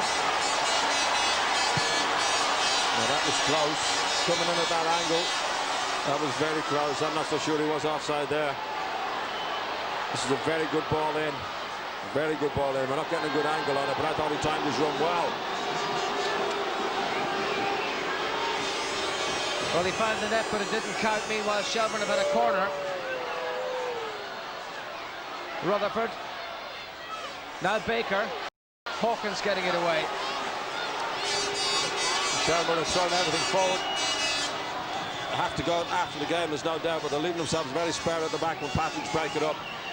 It's off Lynch. Scully goes in there. Gagan! And the whistle again is gone. Not an offside this time for a foul. They certainly defend well, Pats, there's no doubt about that. They're getting the full-backs in the right positions to get blocks in. The centre-backs are attacking the ball.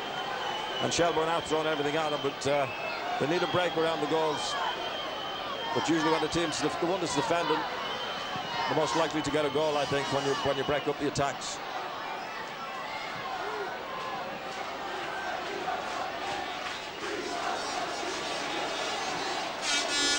Fenlon.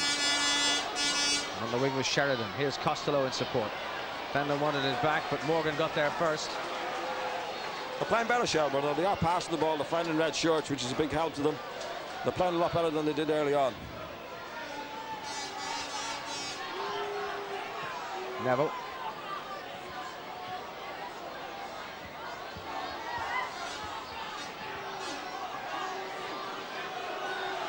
Neville again. And this is Fenlon. It's pulled in there for someone to rush onto it, but it came in behind them. And Sam and Sheridan together. The throws awarded to St. Patrick's Athletic.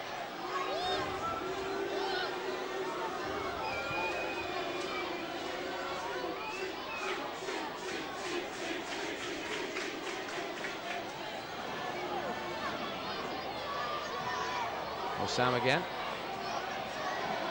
And Sheridan. Dave Campbell. Pull back for Baker. Nice little twist of his feet. And Baker's shot. Save. And poked just wide by Gagan. Off a defender. Another corner to Shelbourne. Baker's come alive for Shelbourne in the second half. He's the most likely to get a goal for them. He's made a good effort there. There's the corner, which they've defended well. Fenlon. Baker again. Lovely little change of feet just to the edge of the box to give himself the room. Costello for Neville. McNeville's cross, away by Packy Lynch. It's Sheridan. Scully goes in, Wood goes up, clutches safely. That was good play. This is Desi Baker's chance. Yeah, he did well, Baker. Comes on the edge of the box, getting his left foot. I think he might have got a little deflection. Certainly the goalkeeper didn't see it until the last second.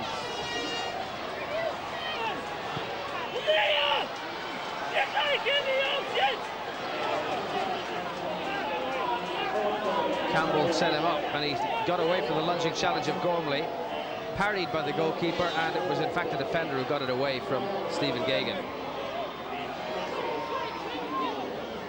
And the Shelbourne throw.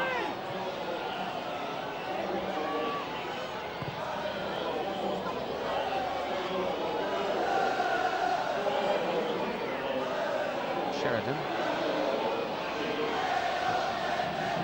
Costello. The cross is headed away by Lynch. It's come to Neville.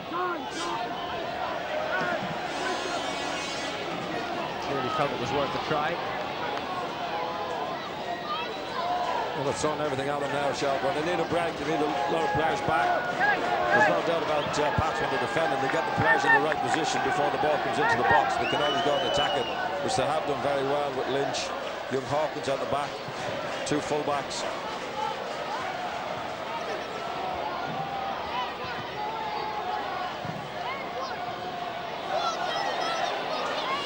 Now, Sheridan. Baker with a cross. I think Shelbourne are better too. They push Sheridan out wide and played him in a definite position. And I think they need to do that. He's done a lot better since he's moved out to the right wing. He set up the potential cross to Baker, drilled right in there. And they just wouldn't come down for them. It's Baker once again. This time the aerial route. And the header away means another corner to Shelbourne. Good spell by Shelbourne. Baker again, good. Sheridan good in that attack. They desperately need a break.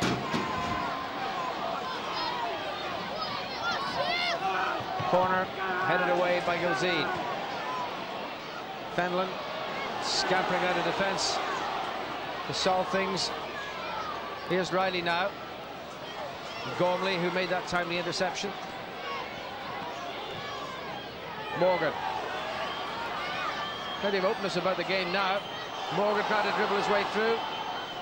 Scully takes over. Morgan challenges, and behind it goes for a goal kick. You're lucky there, young Morgan. You did the right thing because they were coming out to play offside, Shelbourne. Maybe he just got a little, Shelbourne player got a little nick on it. He'd gone through on his own, which was the correct thing to do. A little bit unlucky.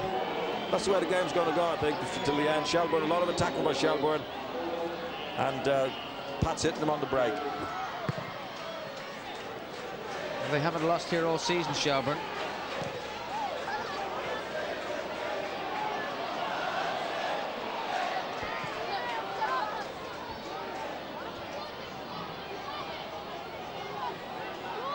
Sheridan. Baker. Sheridan's continued. Osam has run it back. His strength did that. And Gormley, a little ball over the top for Riley. But Scully proved dependable again. It's Hawkins, Baker, then it's Morgan.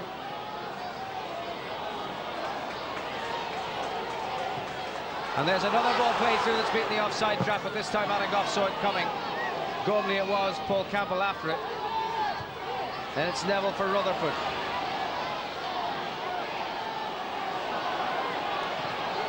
Swept wide for Sheridan.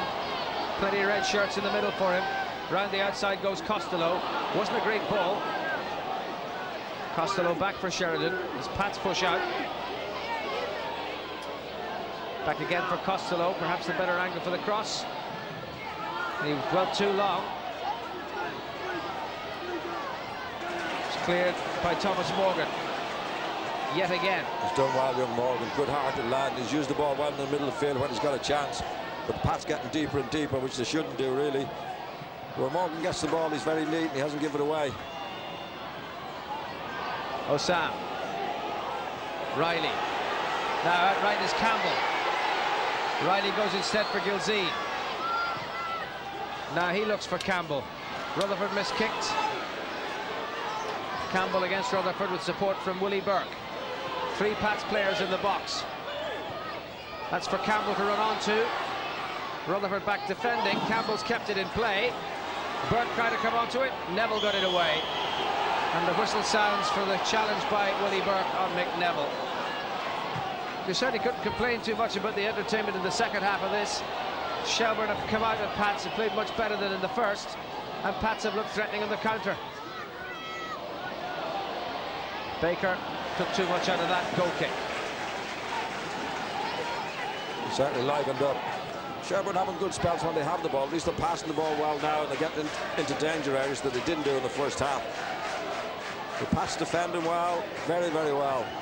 And every time they make a break and they string a couple of passes together, they look like getting another goal.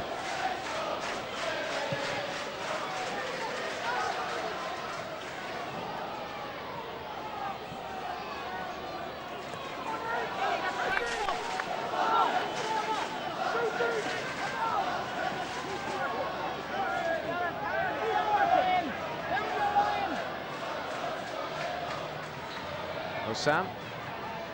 Riley. Gilzine. Back again for Riley to run onto. Defended. Costello.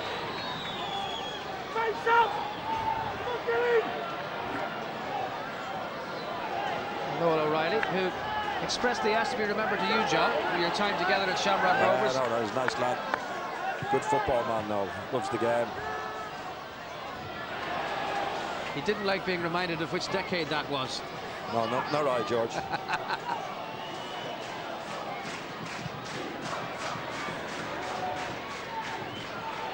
Won decisively by Colin Hawkins.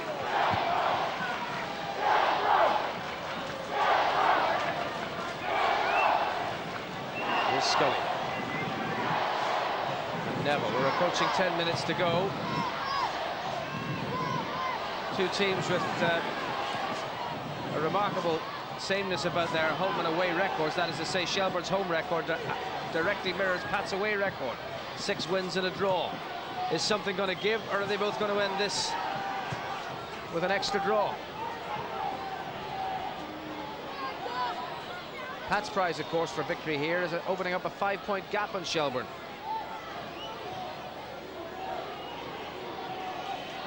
Shelbourne themselves, were they to win it, would knock Pats off the top. But I think at this stage, the limit of their ambition is probably salvaging a point.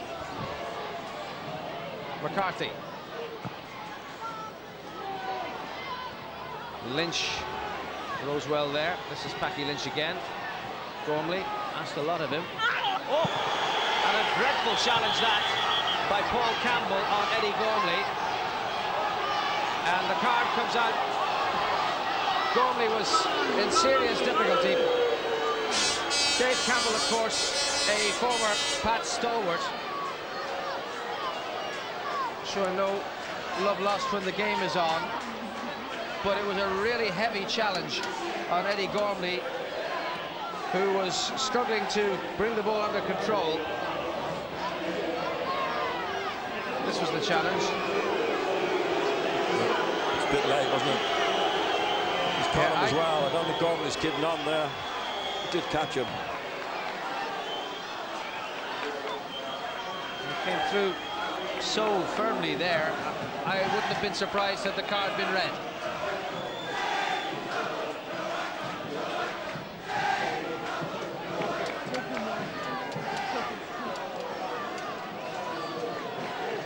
It was a really crunching challenge when the player had eyes only for the ball and his opponent, well, would claim to have been going for the ball but took his legs away.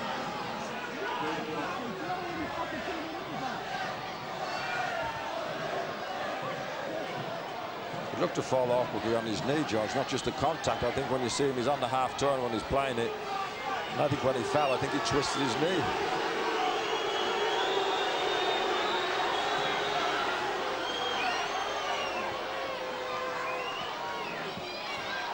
Well, it's a stretcher case, sadly.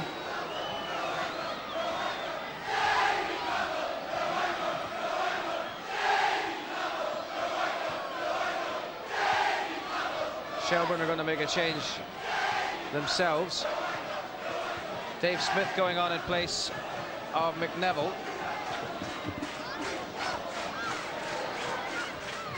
And the attention continues for Eddie Gormley.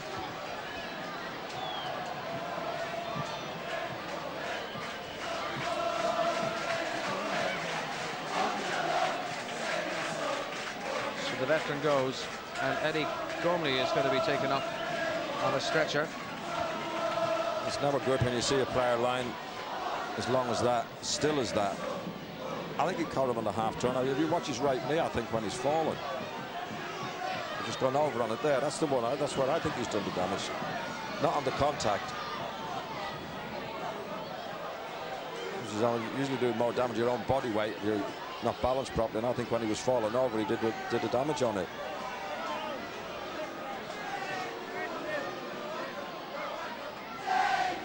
Well, the substitution hasn't taken place for Shelbourne yet.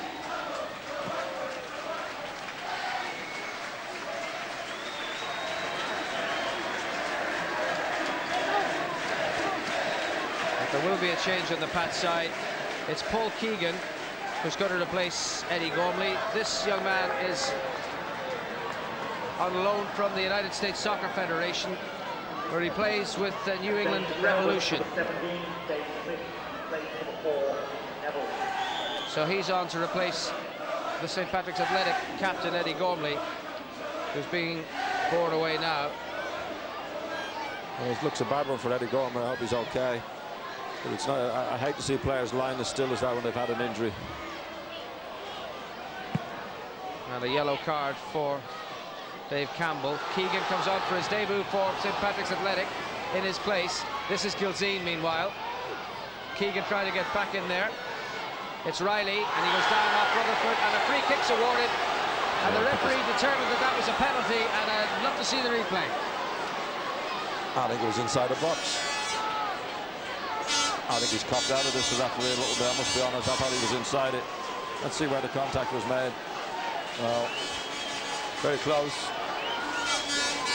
It wasn't actually conclusive, that shot. But clearly Pat's felt it was a penalty. Yeah. Osam's in a very good position. I see it here now with George. Maybe he was just on the edge of the box. Maybe it was a bit harsh on the referee there. Very close to. And they have to hold it up while they bring Eddie Gormley on the stretcher past the goal. There isn't room behind the net to take him away. So that's what the hold-up was there. The free kick's been taken. Gilzine, well saved by Goff. That was a fierce shot by Ian Gilzine. Now it's Campbell. Felt that the goalkeeper had left enough of a space there to be worth a goal. Good save. It looks like it's gone through the wall to me. Look how loose the wall is. There's supposed to be 4 players in it. No, it's gone right through it. That's just getting out of the way of the wall. The goalkeeper's very little chance. It was a very good save. Look at the wall. When he hits it, it's gone right between them. That's a good save for the keeper. It stays at 1-0, and there'll be about 5 minutes to play. There'll be time to be added on. Goalkeeper here was fouled.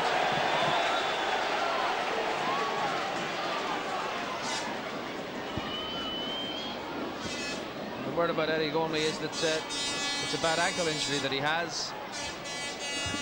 Say his ankle, George. Yeah, I think it was when he was falling. I think he went over on his own body weight, and I think he did the damage then, rather than the contact with Dave Campbell.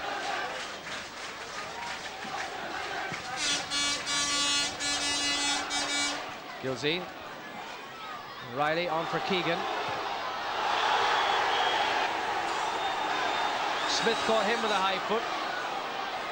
And another free kick to Pats.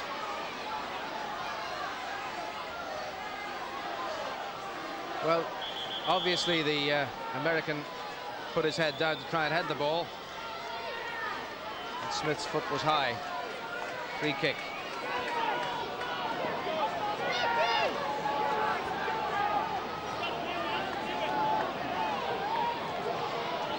Paul Campbell. Pulled in for Morgan. Round Fenlon and tried to chip the keeper, but saved by Goff. Good effort. Good move, good composure again by young Moore. Good energy as well. Energy getting back now. He's lost the ball. Back he gets. Good sign. Now Fenlon. Smith.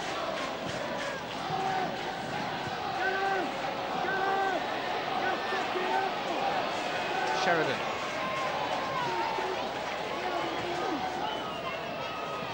Rutherford. Keegan trying to dispossess him. Fenlon. He's dispossessed by Osam. Gilzine goes in a run. Osam has a look. Gilzine has run offside. And Riley was offside too. The ball needed to be played through earlier. They're only a touch away from finishing the game off, Pats.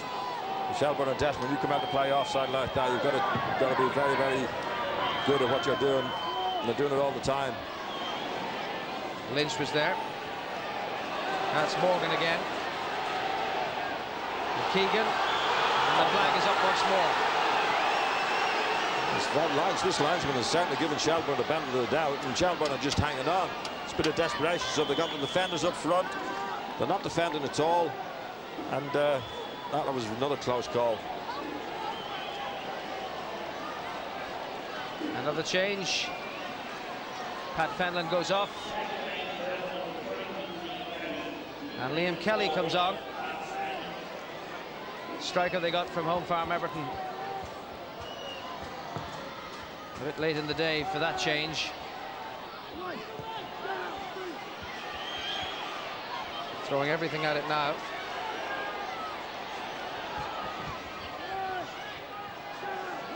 Headed clear by Campbell. Then it's Morgan. Smith against Keegan. And Goff clears it away.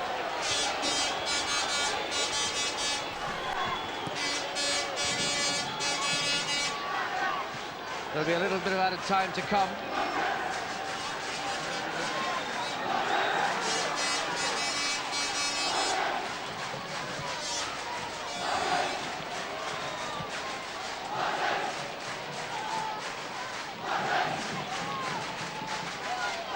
That's finishing on the up.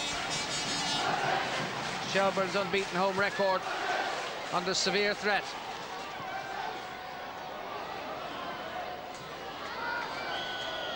Keegan was offside.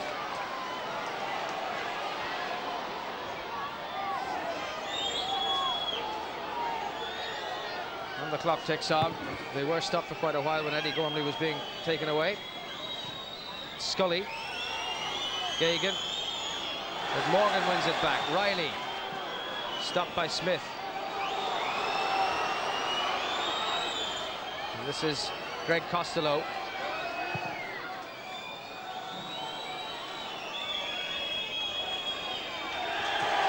Free kick to Pats.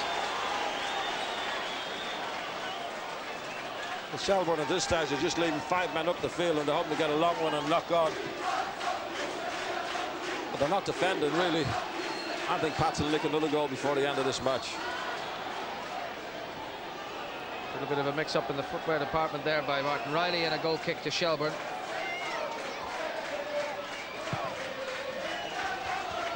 But the Pats are... Oh! An own goal by Tony McCarthy. And that is surely that. Right out of nothing, under no real threat, Tony McCarthy lobs his own goalkeeper, and Ian Gilzine gets the congratulations because of whatever pressure he applied. Yeah, it was a good header. What's the American's name, George? Keegan. Yeah, it was a good header on by him. It was an awful one for McCarthy. Gilzine put him under good pressure because it looked like if the ball had fallen any lower, Gilzine would have gone onto it. That's why he's attacked it as high as he has done, McCarthy, and it was a beautiful chip. Goalkeeper had no chance from it. I must add, the Pats definitely deserve it. When they've had to defend, they defend really well. And Shelbourne are throwing everything at them, but you become a bit of a shambles when you do that. And that's the end of it all. And it's a bit early to suggest it, but it's certainly been quite a night for St. Patrick's Athletic. Now 5 points clear of Shelbourne at the top of the Premier Division. And could it be that that's one of the more significant results when it comes to deciding who will be the champions of 1998? St. Patrick's Athletics' remarkable record at Tolka Park continues. Shelbourne haven't beaten them here since 1993, and that's 8 unbeaten against both Shelbourne and Shamrock Rovers in this ground at Tolka Park. They'll be very happy to play on here, and one wonders, are these the goals? This is the second of them, McCarthy's, that will decide this championship. A long way to go, of course, but now 5 points between these teams, and St. Patrick's Athletic are now unbeaten in their last 12 matches. That's a run and a half, 8 clean sheets out of 9, and 3 points in the bag. Here's Peter Collins. Well, Pat Dolan, first of all, 3 points very valuable for you tonight. It gives you that extra little cushion at the top. Yeah, it was a very hard game. I thought we played exceptionally well in the first half. In the second half, Shells put us under pressure, but we created the best chances. I'd like to see the disallowed goal again, because we thought the ball was pulled back and he was given offside.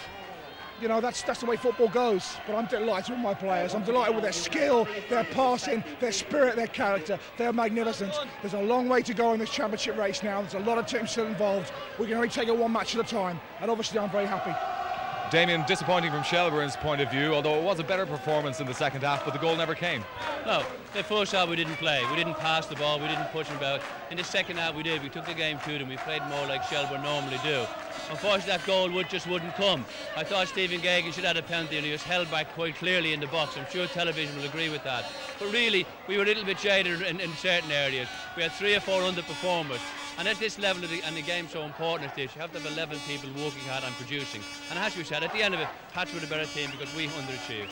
OK, gentlemen, many thanks for joining us. Well done to St. Pat's tonight. Now back to George. Yes, splendid nights for National League football at Tolka Park, ending